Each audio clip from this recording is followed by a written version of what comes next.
So I want to go back and spend a minute talking about ECO, which is enhanced coverage option. ECO, I mentioned, is the new product for this year. And I am proud to say that NAU Country, along with Watson Associates, were the ones that took this to the RMA and asked that they come up with a subsidized spring policy that goes up to 90 and 95% coverage. Now, when they did this, this happened back in 2019. And back then we had prices well below where they're at today. And the idea then was to allow producers to be able to get enough coverage to cover your cost of production. Now, this year, all of a sudden with prices going up, it's gone from covering cost of production to trying to lock in profits with these types of programs. And again, if I had this policy last year, it would have been a tough sell to discuss. But this year, with prices much higher, it's taken on a lot of new meaning. So again, some of the details about these county level products. SCO is area-based or county level coverage that starts at your RP policy coverage level and goes up to 86%. So the example I talked about before, if I buy an 80% RP policy on my farm, I could add 6 percentage points of SCO county level coverage. The next band of coverage was an ECO. ECO allows you to extend that county coverage from 86 to 90 or 86 to 95%. Both of these are endorsements that go onto your individual policy. So if I'm buying a revenue policy on my farm, these are also going to be revenue-based policies. We have ECO available now for 31 crops for this year, more for next year. But this is kind of a picture of what it looks like. Again, if I were to buy, in this example, 75% coverage on my farm, I could add county level coverage from 75 to 86% with SCO. I could use ECO to get from 86 to 90 or 86 to 95%. So the idea is I'm shrinking down my deductible. And I kind of compare this to automobile insurance.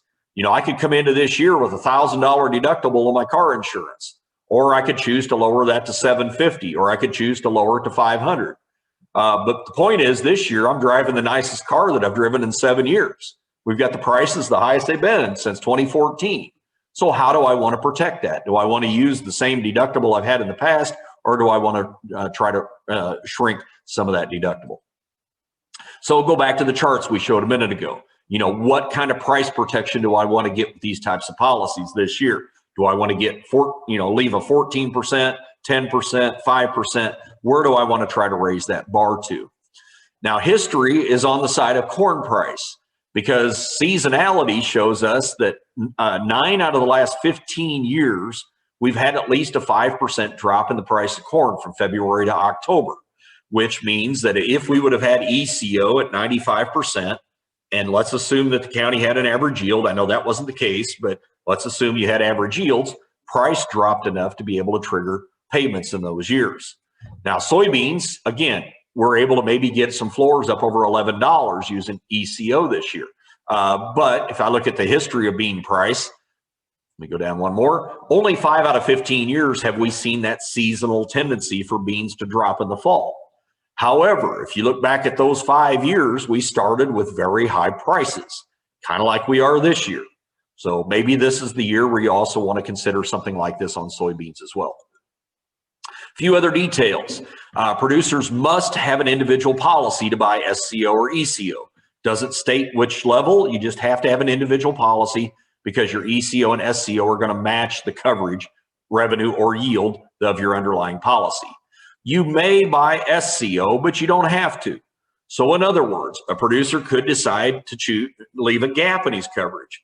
You may decide the best usage of your money is to buy a revenue policy on your farm, say 75 or 80%, and then decide to maybe leave a gap and just buy the ECO from 86 to 90 or 86 to 95%.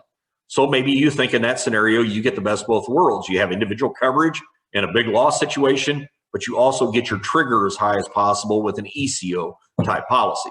I'm not suggesting you have to do that, but it is an option. ECO is not going to be impacted by your PLC and ARC decision. This is pretty important this year. SCO is. You cannot have SCO and ARC. And I'll talk about this here in a minute, but the most important decision you're going to make relative to the farm program, to me, is whether or not to buy SCO. And if you do, then you cannot enroll in the ARC program. We'll talk about that here in a few minutes. ECO, though, starts above 86%, so it does not overlap with the ARC program. ECO is going to be subsidized at 44%, SCO at 65%, so the government is picking up a big chunk of the price of these policies. And again, if you go back and compare to a put option, the put option's not subsidized, and you have to pay the price of it when you buy the put right now. These are subsidized heavily, and you don't have to pay for them until fall. A few other details. The higher your APH is relative to the expected county yield, the more you get paid when there's a payment, because you get rewarded for having a higher APH than the county, or vice versa. Any indemnity payments between county policies and individual policies are not connected. You could have a loss in the county and get paid, but maybe your crop was great, or vice versa. The last 2 points on here are kind of connected in the fact that these county policies, whether it's SCO, ECO, the old RPI or GRIP policy or margin protection, all of these are now using RMA data to calculate final county yields. This is a big deal because in past years we've used the NASS yields. And I know a lot of us didn't necessarily trust where NASS got their numbers from. But now we're going to use actual crop insurance data. So the data you hand into your agent in now or in the spring is what's going to be used to calculate the county yields. So therefore, they ought to be much more accurate than they were in the past. But keep in mind that the production reporting deadline is not until the end of April. And so by the time RMA puts these yields out and then payments get made, it's going to be the early part of summer. To me, that's the real only negative about this policy is that you're not going to get paid the indemnity until early summer. You'll probably have a good idea what it might be based on where the price was and based on what we think county yields will be. And I'm assuming that your agents will be able to pull their information in and kind of give their estimates as well. And I'm kind of hoping that's a project that we might take on at NAU this year, is to start compiling county data as we get it in so that we can kind of make a bit of an estimate, especially in counties where we have quite a few policies. So kind of keep that in mind. So we put together this matrix, or excuse me, this worksheet. This is a couple days old, so I'm using a slightly lower base price, but I put this together for Johnson County to kind of walk you through how this policy works. And so I used the same example that I've been using just a minute ago on the charts. Let's say that the base price, and by the way, the yellow boxes on here are the only ones that needed to be filled in. So let's say that we start out with a base price at $4.53 a bushel. And let's say this fall corn goes to $3.90. Let's say we have 94 million acres of corn. Stocks are forecasted over 2 billion bushels, and the market goes down. Let's say my APH is 180 bushel corn. We take the APH times the higher of the base or the harvest price, in this case the base price, gives me my expected crop value at $815 an acre. I think that's something worth pointing out right there, that we're expecting our crop values this year well above, in many cases, $800 an acre. Some of you may be $900, some of you may be $1,000 an acre, depending on your APHs. So you're looking at some huge, huge expected crop values on your farm. Then we pick our policy. And again, I'm using the 80% RP coverage, and then I'm looking to add SCO and ECO up to 90%. So in this case, I'm adding a 10% band of coverage. Take 10% times my expected crop value. This band of protection, this 10% band, is worth $81.54 an acre. Then we look at the county numbers. Our expected county yield this year in Johnson County is at 167.4. Take that times the base price, gives us expected county revenue at $758. Let's say the final county yield comes in as expected. You know, just like I was talking before, harvest price goes down to $390. We end up with a final county revenue at $653. Divide that into the expected county revenue means that we end up getting 86.1% of what we expected in the county. Now, 86.1% is below my trigger at 90%, which means that we're going to get a payment. But the other thing I would point out here is, let's say your yields in the county track with each other. Maybe they don't, maybe you're higher or lower, but let's say you have an average yield right at your APH. Even an 85% policy here is not going to be triggering a payment. It takes getting up above this 86 level to start to trigger a loss. In this case, we added the 90% SCO, or SCO plus ECO. So our loss ends up being 90 minus 86.1. We end up with a 3.9% loss. We divide that into the band of 10%, means that we lost 39% of our band of coverage. Multiply that by the green box, we get a payment $31.80 an acre. Let's take one more step. Let's say that we bump that up to 95% trigger. We get the highest possible ECO coverage this year, mainly because I'm really wanting to protect that high price. All the other numbers stay the same, but our band goes up now to 15%. Our dollars of protection go up to 122 an acre. We end up losing 8.9% because we bumped our coverage up 5%. Divide that by the 15% band, we end up with a loss of 59% of our band of coverage. Times the 122.31, we're going to get paid $72 an acre. And keep in mind, if I have an individual policy at 75, 80, even 85%, I have not probably triggered any payments there. Where here we're getting $72 an acre. So in this case, with an average yield and the price drop of 63 cents, the only way I can protect that if I don't do this is to be an aggressive forward marketer. And some of you may be doing that this year. But if you're not going to be that aggressive, then maybe this is something you would want to consider. Now, I just showed you one example of bushels and price. This matrix we've got shows over 200 examples. And so if I go back and say, with an average county yield this year at 167.4, price goes to 430, we're starting to trigger some payments. Even if the county yield goes to 180, a price to 396 starts to trigger a payment. So we only have to have a 5% drop in revenue, whether it's yield, bushels, or a combination, to start to trigger some payments. If I go down far enough, I'm maxing out my dollars down here, $122.31. So I've maxed out. In those cases, now my 80% RP policy is probably going to be kicking in as well. The other thing I want to show you is this top left part of the chart, because what happens if we have another 2012 and we have a bushel loss in the county and the price goes way up, which could happen with stocks very tight. Let's say we end up producing 79% of the expected county yield.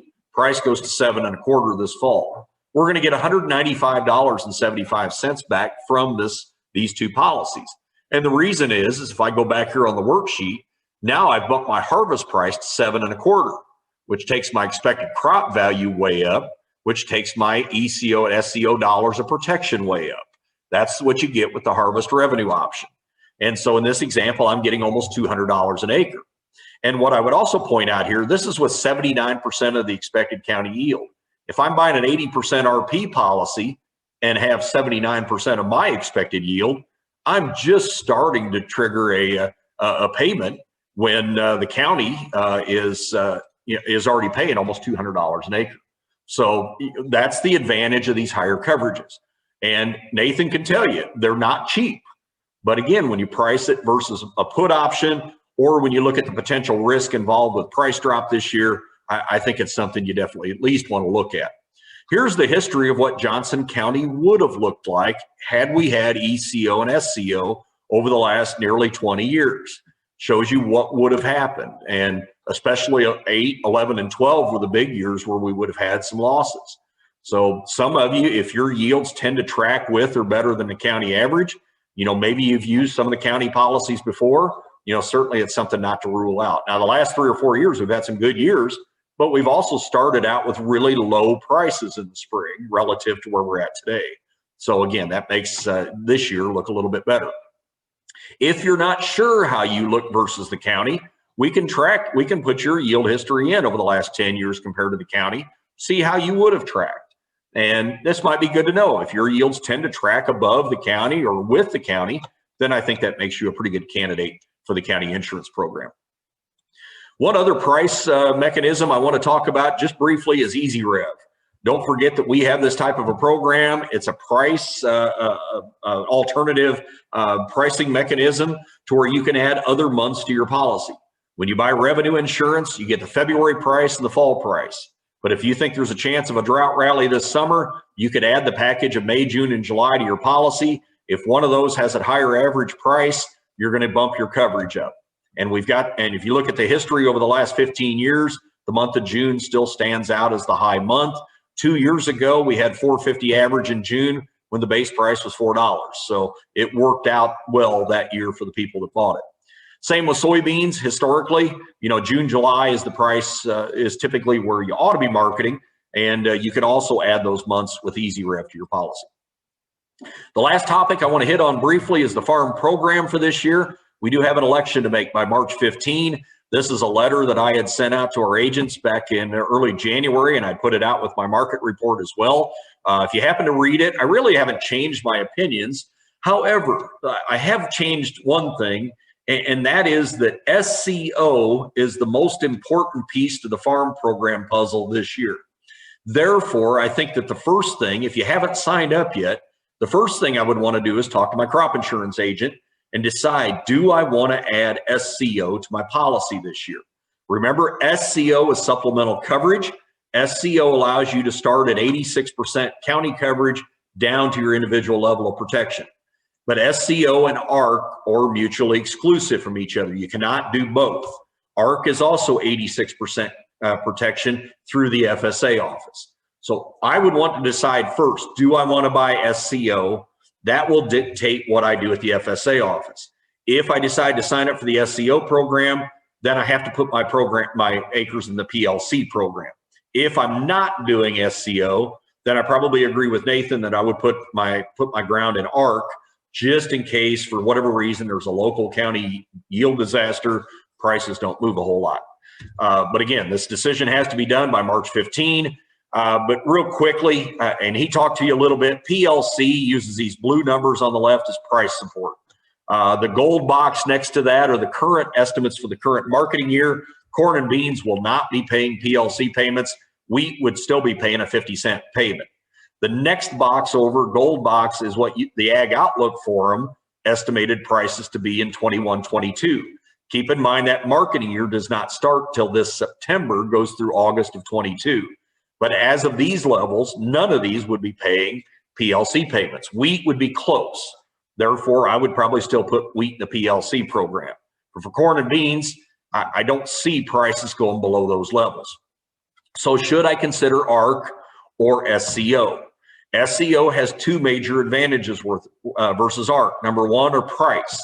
Right now, the SCO is using this year's base price, which corn's running $4.55. Beans are running $11.70 something right now, way above what the ARC program is. So you can get a lot more dollars of protection with SCO. The other big advantage is the acres. SCO pays on planted acres. ARC and PLC both pay you on 85% of your base acres for that crop. So two completely different acreage numbers. So I think the most important decision related to the farm program is, do I buy SCO coverage and add that up to 86% to my policy? If I'm not going to do that, then I'm probably going to enroll in the ARC program. If I decide to buy SCO, then I have to enroll in the PLC program to avoid a penalty. So hope that's a little clearer than mud, but I think that SCO is the most important decision you've got to make right now. So wrapping up, we are 4 days from the end of the pricing period, so we'll get those prices finalized here by Friday. We're going to be the highest, again, we've been in at least 7 years. March the 9th is our next USDA crop report, and that will be normally a kind of a dud, but this year it's going to be interesting to see what happens with these demand numbers and what USDA does with its ending stocks. Also, bean imports will be interesting to see in that report as well. The morning after every month's USDA report, I host what's called the NAU Country Aftermath. It starts at 10 a.m. Eastern Time. We talk about the aftermath of the previous day's report, what the report said, the impact on the markets, impact on crop insurance prices, government programs. We discuss all of that next day. If you can't tune in, I do record those, and we do send the link out with the daily email letter. The 15th of March is our deadline for crop insurance, as well as the FSA office. And then March 31st is going to be a huge market day, and that's when we get the prospective plantings report. This will be USDA's first set of acreage estimates based on farmer surveys that are done at the beginning of March. So that promises to be a pretty active market day. And if USDA is really light on bean acres, you could possibly see some fireworks at that point in time. So I would tend to guess that there's pretty good chance we'll see a double-digit move that day. I just don't know which way it's going to happen. So kind of be prepared and be thinking about your marketing ahead of that date. I do want to mention through NAU Country, we've got a number of marketing services that are free to you. I do send out an opening bell phone call every morning. Comes out about 9:37, 9:38. It's a 2-minute phone blast on how the market opened that morning and why. The market report is an email letter that we put out each evening. If you're interested in either or both of those, let Danny, Nathan know. We can get you hooked up. The aftermath, I mentioned that webinar that we do every month. And then I also record a podcast every so often called Kicking Up Dust. So if you're into podcasts, you can check that out. I do send the link to that out when I send the market report letter out as well. So a lot of different ways to try to get information to our insureds. You know, I know March 15 is the deadline for crop insurance, but we don't stop there. We're continuing to try to get information out to help you guys throughout the year.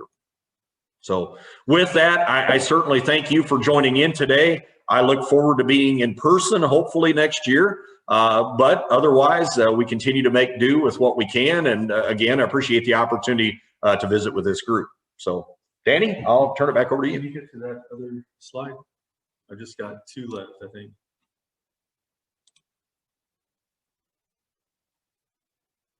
Yeah, that's that. Yeah, one right before. There we go. All right. Well, thank you, Rich. I really appreciate that. You've got some really good information for us to consider and think about as we figure out how to market crops are the best that we can, as well as make decisions on the programs and the crop insurance coming up. First thing I wanted to do was to announce the winner of the free drawing, and we took all the names of everything, put it in an Excel spreadsheet, and ran a random number generator. And the person that won this time was someone named Warren. Warren, would you let us know how we can get in touch with you? And we'll make sure that you get the value out of this this drone scouting. So thank you for that. Going on to the next one, just to kind of conclude what we're doing, please contact us as we kind of conclude. The things that we talked about today, soil fertility is just the mainstay of a lot of what we do in our group and how we bring value to customers. And we try to be experts on that and make sure that we can do the best job that we can on that. And we will continue on that. The Pay Dirt Profit Mapping Program, like I said before, we're very excited about what kind of value that we can bring to our farmers that are going to work with us on this program. Please see Nathan or I on that, and at some point here in the near future, we hope to have a full-time person on this program. Research plot work. There's not much time before the start of this next year, and we need to get research plot work figured out. If we can help you answer a question that you may have asked yourself each year for the last several years, but you want to have some local solid information on how that works, we'll be able to help you out. Crop scouting, again, another offering that we've got. We can use the drone in that and help you understand what's going on in your fields during the summer. Crop insurance, please see Nathan and I to schedule meetings. I know that we've met with some people. We've got a lot of people still yet to talk with. See us. We're close to getting all the data in as far as the pricing and the volatility, and be able to run some solid quotes for you coming up, especially if we already have your production in. So we need all that information. Ag financing. Again, now's a time when money's a little bit cheaper compared to what it might be in the near future. So keep that in mind, how we can help you there. Aerial imagery, again, that's something that we see that we can provide some value. And any agronomy questions that you have. Remember, our mission is to help you determine and achieve your crop management goals. We're trying to help you see the big picture on the box of the puzzle so that we can help you get the other pieces in place as quickly as you can. It starts with information and a discussion. So join us on this and let us know how we can help you. Thank you for tuning in today, and we appreciate all the folks that tuned in, as well as were speakers on this. We hope to see you soon, talk with you soon, and we will be posting this. Have a good day.